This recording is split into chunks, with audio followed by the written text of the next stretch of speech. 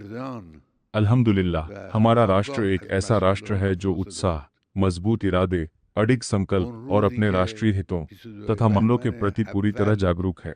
जिस दिन पहली बार 22 बहमन की क्रांति सफल हुई, उस दिन ईरानी राष्ट्र ने एक बहुत बड़ी फतह हासिल की। उसने अपने आप को और अपने देश को विदेशी हस्तक्षेप से आज़ाद कराया। इन वर्षों में विदेशी ताकतों ने हमेशा कोशिश की कि पहले जैसी स्थिति फिर से लौट आए, लेकिन ईरानी राष्ट्र मजबूती से डटा रहा। 22 बहमन का दिन इसी अडिगता और दृढ़ता का प्रतीक है। दुनिया में इस तरह का दृश्य बेमिसाल है।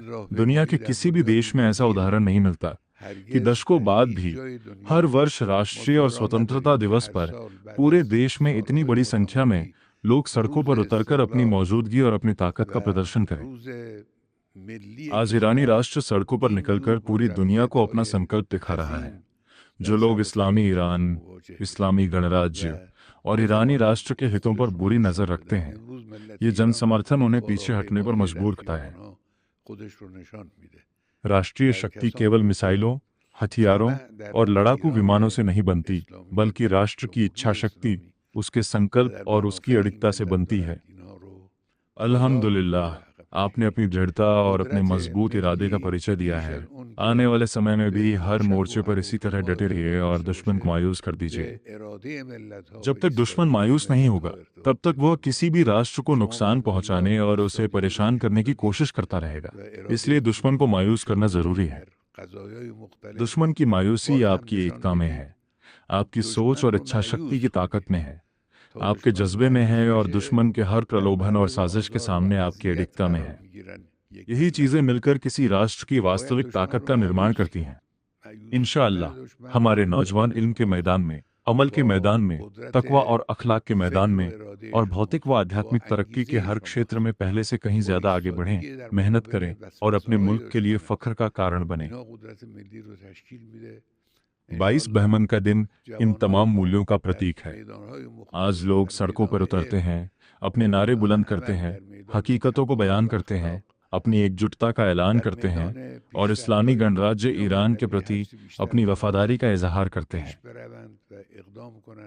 हमें उम्मीद है कि इंशाअल्लाह इस वर्ष का 22 बहमन भी पिछले वर्षों की तरह ईरानी राष्ट्र की शान और अजमत को और बढ़ाएगा तथा दुनिया के दूसरे राष्ट्रों, सरकारों और ताकतों को ईरानी राष्ट्र के सामने सम्मान और विनम्रता का व्यवहार करने पर मजबूर करेगा।